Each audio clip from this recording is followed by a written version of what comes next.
Man, I was forced into leadership from my family. My mother was totally disabled by the age of 32, 33. She kicked my dad out the house. He was doing some scandalous stuff, and there was four of us, three boys, one girl.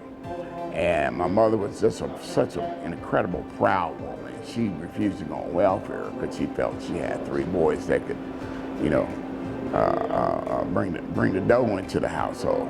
So I had to pave around, mow grass, rake leaves, shovel snow, did odd jobs in the neighborhood, and I'm Catholic, so there's a lot of hustle things that we did to make money back in those days, and we were really, really aggressive and progressive about trying to make money. So I was responsible for paying my mother's rent in 8th grade, which was $75 a month. So I knew at that point in time I had to take the leader position, as well as my older brother and my little brother, to bring money into the household.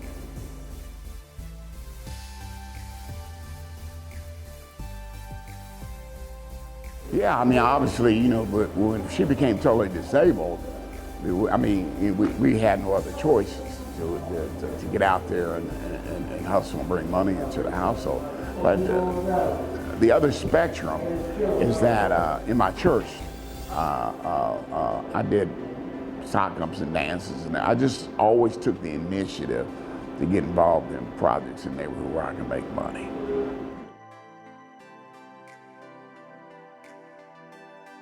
Muhammad Ali, without a doubt. Muhammad Ali is by far, since my father wasn't in my life, I was just so shocked and blown away, not only with his athletic ability, but his social causes and pushing the button for social justice.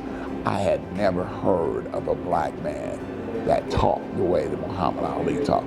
Not just about his game in the boxing ring, but the things and ills that were plaguing the black community, and especially when he decided that he wasn't going to go to war. He was drafted to go to war, and he says, "I'm not going to go." And he says, why am I going to go all the way across and kill some Viet Cong? They've never called me the N-word before.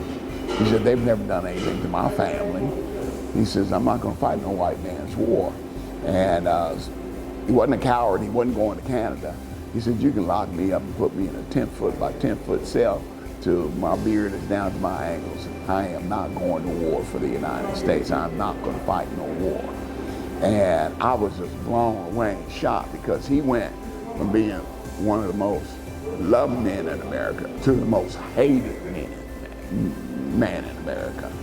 And, draft dodger and all this, that, and the other. And I just realized that he was carrying a burden on his back that was bigger than him. And that, it was just shocking me. I was scared of what was going to happen to him. I said, man, he's going to rot away in the jail. They're never going to let him out.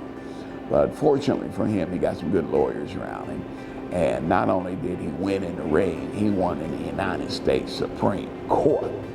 And to see a man going from the most loved to the most hated, back to the most loved and most recognizable figure in the world, I was just like, oh my God, that was just so awesome.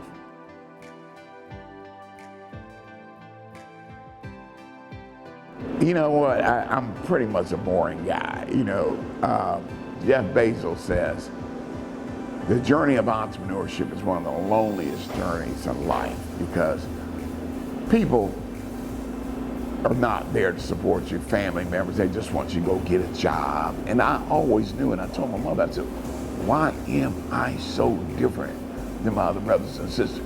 They all went to work for the post office. They all went to college.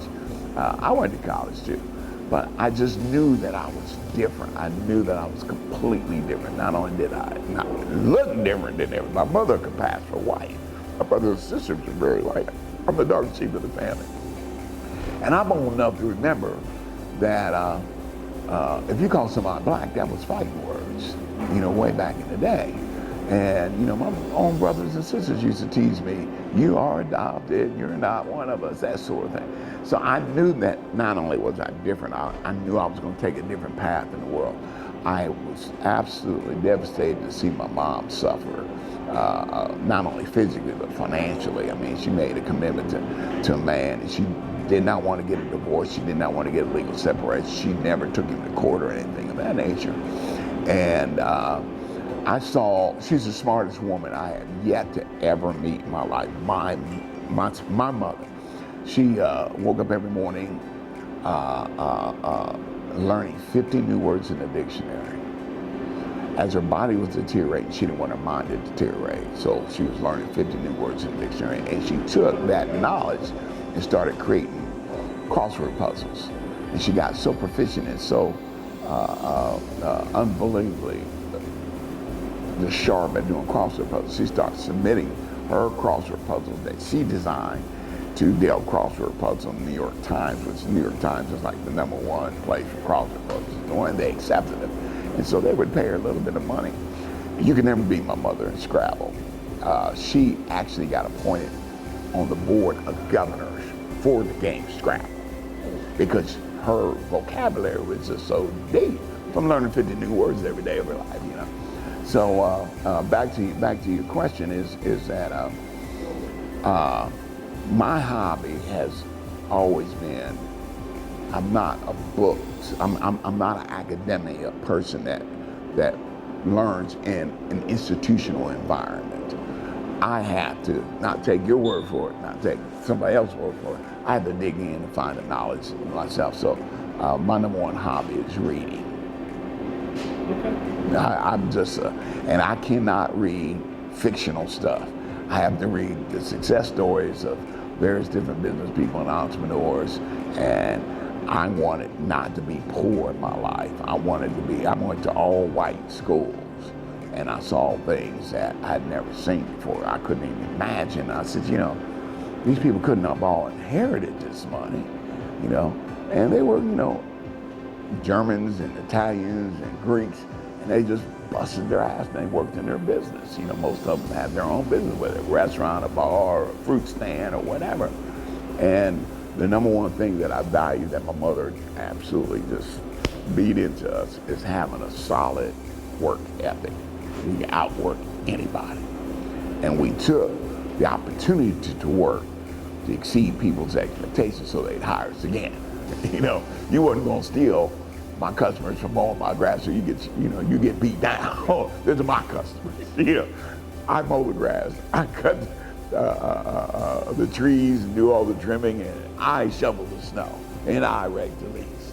That's my customer, and I treat them well.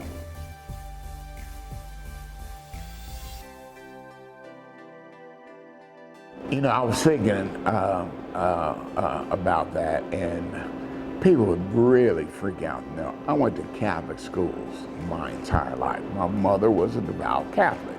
So grade school, high school, and a Catholic college.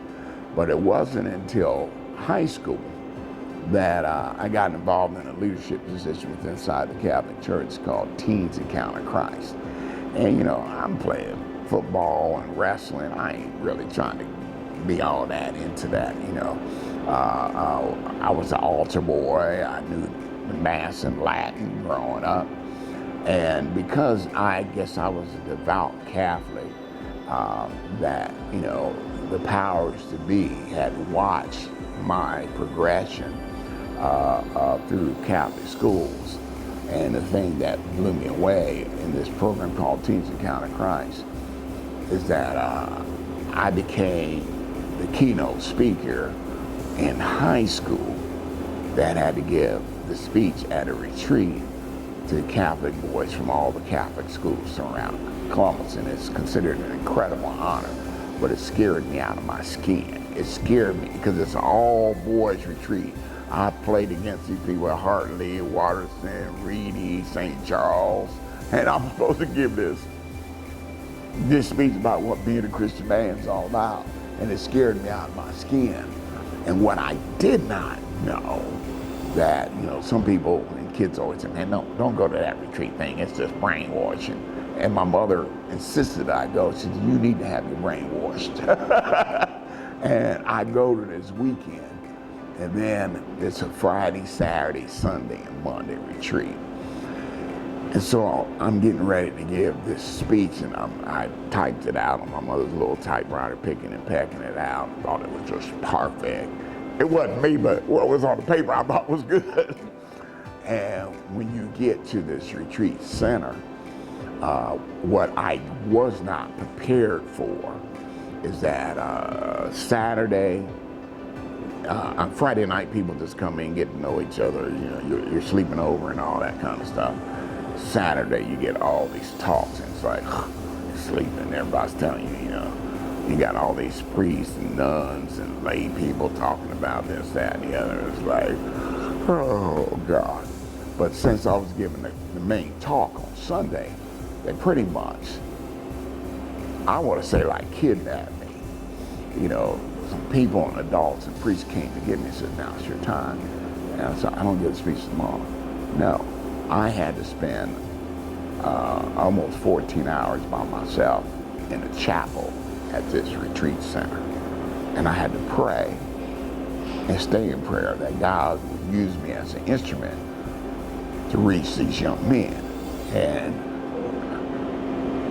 no speech, no nothing. You know, no speech that I had typed up, and I had to just sit there. And they brought me something to eat and everything of that nature. So it's kind of like, you know, I'm in front of my baker. You know, like, this is really serious, right? I've got goosebumps even to this day from this experience. And 3 hours before I was to give my talk on Sunday, I stayed here all this time to give my talk on Saturday. There's like 60 people that come into this chapel, and they're all parents and priests and everything of that nature, and they're there quietly to pray for me. I mean, it was just so mind-boggling. I was like, oh man, I'm about ready to faint. This is just too much pressure to put on me, right?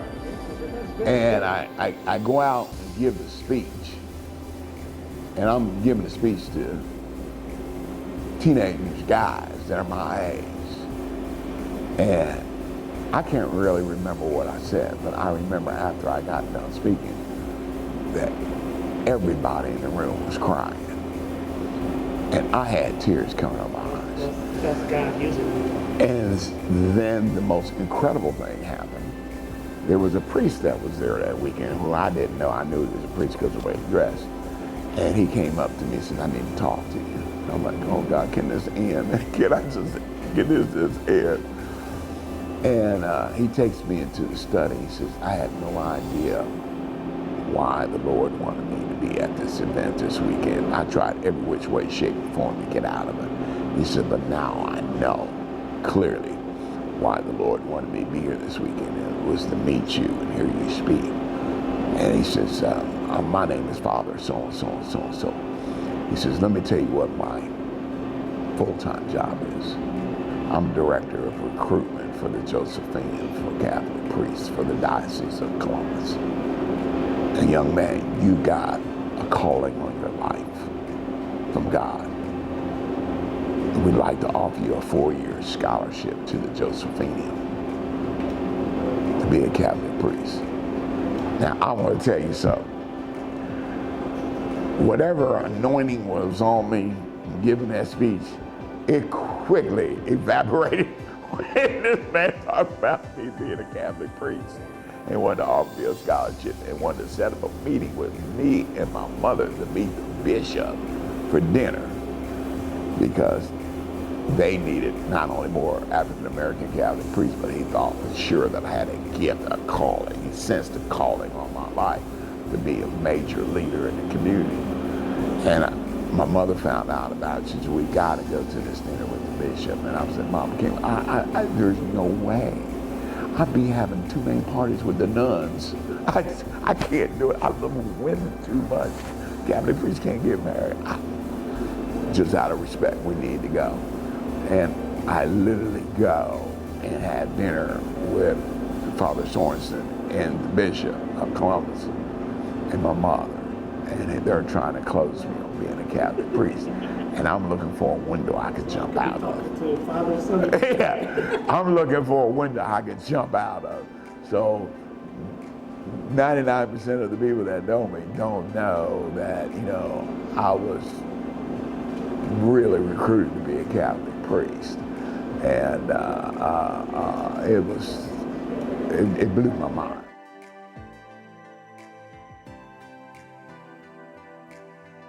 Childhood best friend.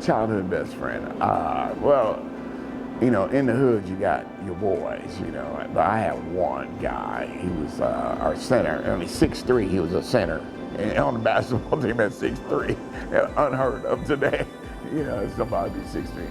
But because we went to all-white schools, I lived on Fairwood Avenue most of my childhood life, between Livingston and Maine, closer to Livingston. I could have rode my bicycle to Hartley, but the newest Catholic school in Columbus, Ohio was Father Wehrle, which was Parsons and Williams Road, way south of Columbus. Today is the fire department's training facility, but at the time it was the newest Catholic church. And because the parish I came from, there were like 3 black parishes. Well, they became black in Columbus during my lifetime. St. Dominic's, over there on Mount Vernon Avenue, Holy Rosary at the corner of Berkeley and Main Street, and then St. John's on Ohio Avenue. Those were the 3 parishes. Now, when we moved on Fairwood, we were like the first black family there. Then it became all the white folks was headed for the hills during, segregation. They just got the hell about, went for the suburbs. But Tets Pettiford, his name was Tets, T-E-T-S. I still never heard anybody with that name before. But he was a great athlete. He was a great football player. He was great. He did all the sports I did. Except he did basketball. I did wrestling. And he was my good friend. And the reason why we had such an incredible friendship, we had to take the bus, the city bus, to school. We didn't live nowhere near Wehrle, so they had paid for us to take the city bus. And it was just 2 of us, me and him. So we had to go down to Fairwood, take the bus all the way to Parsons, and go take the bus from Parsons all the way out to Williams Road. We'd go by Buckeye Steel and all these places. We had a traumatic experience growing up because in the south side of Columbus, when my older brothers first started going to Wehrle, there was a cow pasture across the street that had a billboard in the middle of the cow pasture that said, "Be popular, join the KKK today." My mother freaked out. She almost didn't want to send my older brother there because of that. And so they lobbied and got the billboard down. But it was the most racist experience of my life because standing at that bus stop, either getting off the bus or getting on the bus after practice and everything, going home, because none of the white kids lived in the hood where we lived at. We were spit upon, we got trash thrown at us almost on a daily basis.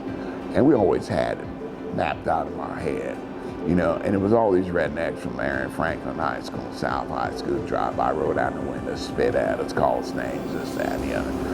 And you don't realize that after a period of time how that builds up, you know what I'm saying? And even going to a white Catholic school, the first time they decided to have a Black History Day, it wasn't even a week, it wasn't even a month, it was a day celebration. At least 75% of the white kids' parents told their kids they don't have to go to school. And, just dealing with the whole race issue of like, we're in a Christian school, for God's sake. We have one day to celebrate Black History and everybody decides that it's racist to have a Black History Day, So dealing with that, dealing with all the activities happening at the bus stop, and then, just flat out, there are some white dudes that just had to get their behind beat. So we had to be tough, We wasn't scared of no confrontation. We walked away from most of them. But sometimes when it just got to, you just had to beat somebody down, And so, we were strong enough to be able to do that. And it made a lasting impression on us. To this day, he will not ever come back to Columbus, Ohio. When he got scholarship to play basketball in college, I think at Iowa State, And he said it was more racist than high school because all the black players had to live in a trailer. They couldn't live in the dorm because they didn't want black men around with young black or young white girls. And so he just, to this day, I've met him and talked to him about California. He said, man, we just had the most racist upbringing in our lives going to all that white school. Now, there were some friends that we had there, but, you know, there was some real hardcore racists at that school. But he was my best friend. He was my road buddy, my ride, die dude.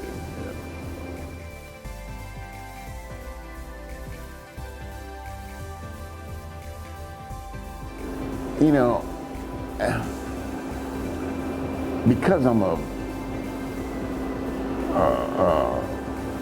I love to read books. You know, I'm not a visual artist. I can appreciate art. I like art, the creativity that people have to do sculptures and paintings and all that.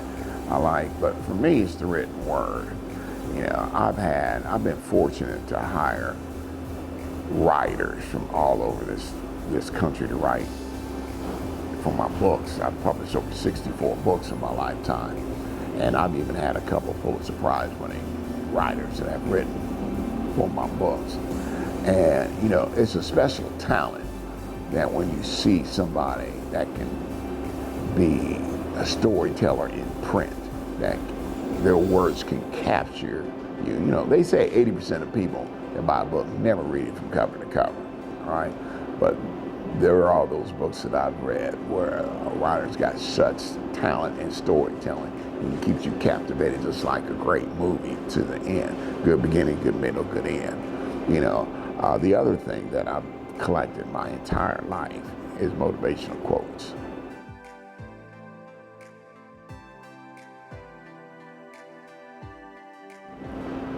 Oh my God, that's without a question, strawberry pie. Yeah, I mean, you give me that I think Shoney's or somebody has that strawberry pie with that, what they call the filling that they put on it, with the glaze or whatever, man. I mean, now my mother, for my birthday, used to always make a pineapple upside down cake for me. That was my go-to dish until I fell in love with strawberry pie. Now, you put a strawberry pie in front of me, put that glaze all over it, it's history. It's done.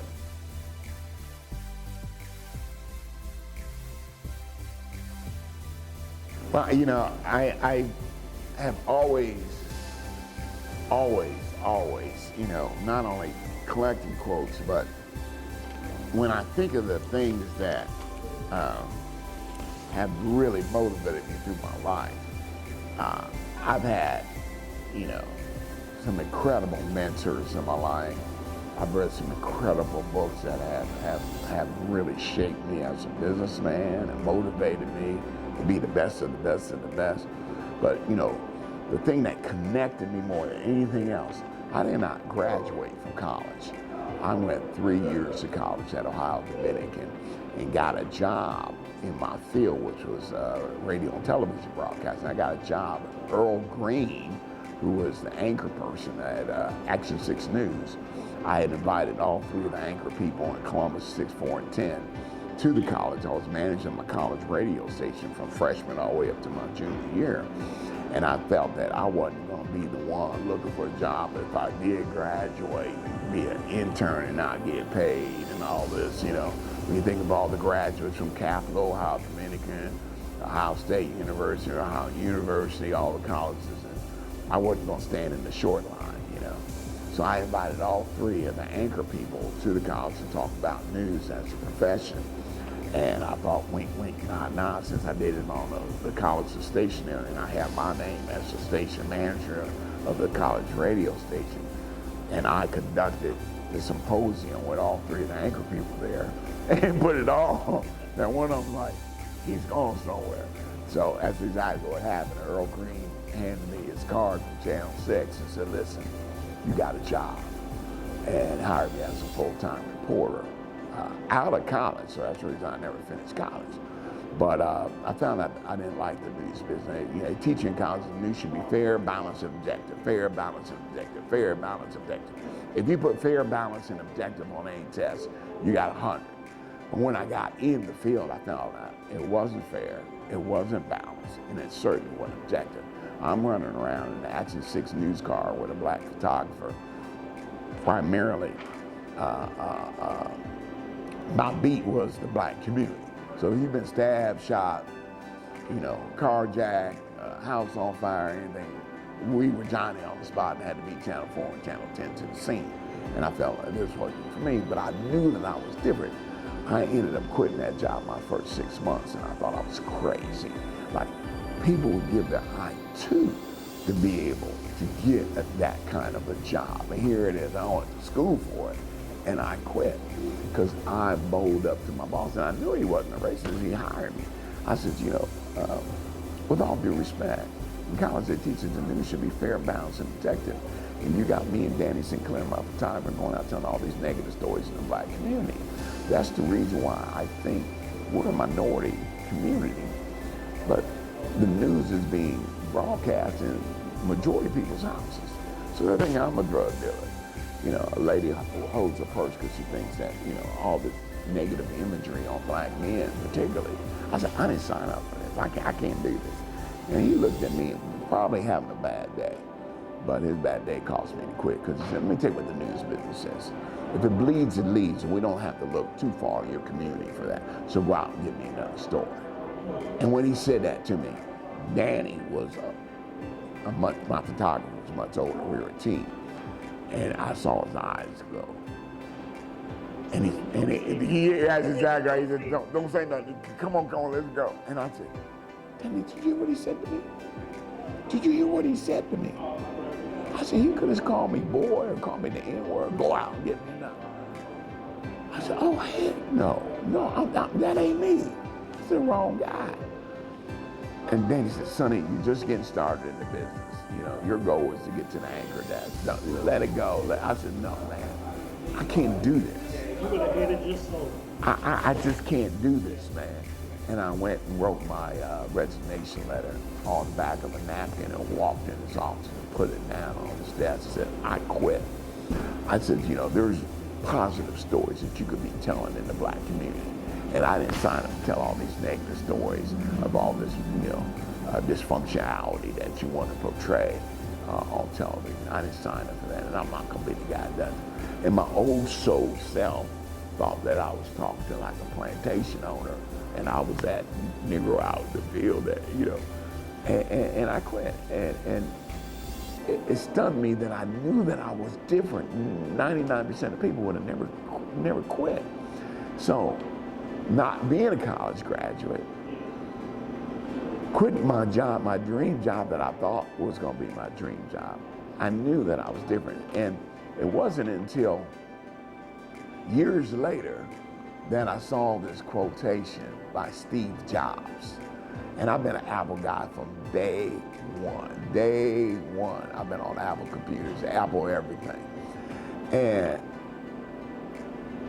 when I saw he dropped out of college, Bill Gates dropped out of college, and what a lot of people don't know, that some of the world's biggest billionaires and millionaires do not have a college degree. David Thomas, who founded Wendy's, dropped out of school in the 8th grade, right? And I started being introduced to all these incredible, successful entrepreneurs that dropped out of college. Now, I'm not saying that education is not important, but you can get an education institutionally, or you can get because you have just a thirst for knowledge and you want to be around experts and you want to be around people that are smarter than you and more successful than you. So when I saw this quote, it's a quote by Steve Jobs, and he says, here's to the crazy ones, the misfits, the rebels, the troublemakers, the round pegs in square holes, the ones who see things differently. They're not fond of rules. You can quote them, disagree with them, glorify or vilify them. But the only thing you can't do is ignore them, because they change things. They push the human race forward. And while some may see them as the crazy people of the world, I see them as genius. Because the ones who are crazy enough to think that they can change the world are the ones that usually do. And when I saw that, I said, that's me, I'm the crazy one. That is all about me, you know. Everybody goes this way, I will go this way because everybody's going that way. And I knew that I was different. And the fact of the matter is that I never got in business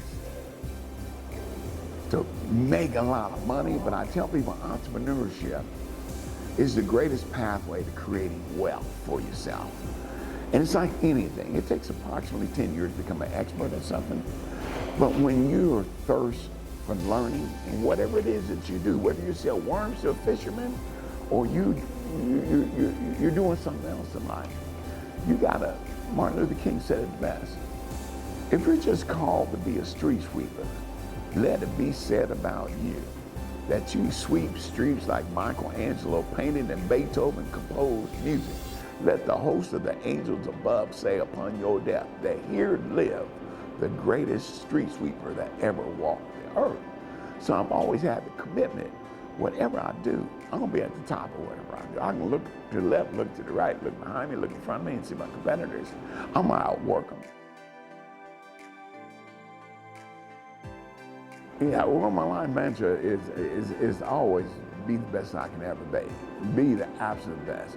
I mean, you know, we can never get back the hours yesterday. It's gone forever.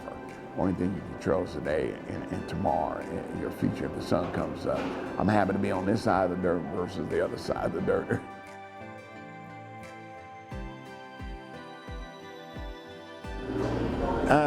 At age 15, I would have told myself that I was kind of a hard-headed kid. You know, like I said, I didn't listen to a whole lot of folks.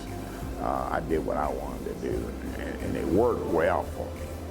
But it also landed me in jail at the age of 15, you know, because I went and bought a car at 14.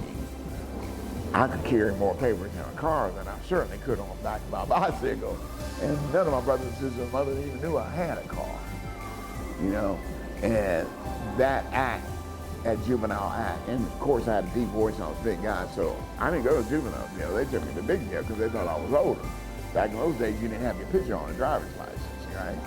And the car that I bought started with a screwdriver, so they thought I stole the car, which I didn't. I actually paid for it. But the thing about it is the regret that I have is that my junior and senior year, I worked out with the Ohio State Buckeyes, and I totally expected to play for the Buckeyes. And Rudy Hubbard, the running backs coach, not only told me, we got Archie Griffin, but because you have a juvenile record, Woody Hayes don't want you on the team because he's a military, you know, he teaches military history. And he just thinks that without a father, you've already had a, you know, running with the law, that it's not going to happen. And it was the most heartfelt. I rode my bicycle home from the shoe, littered with tears running down my eyes. You know, I had scholarships from maybe 20, 30 other colleges that I didn't know who the hell they was. Kalamazoo, Michigan, and all these other crazy schools. I just want to play for the Buckeyes.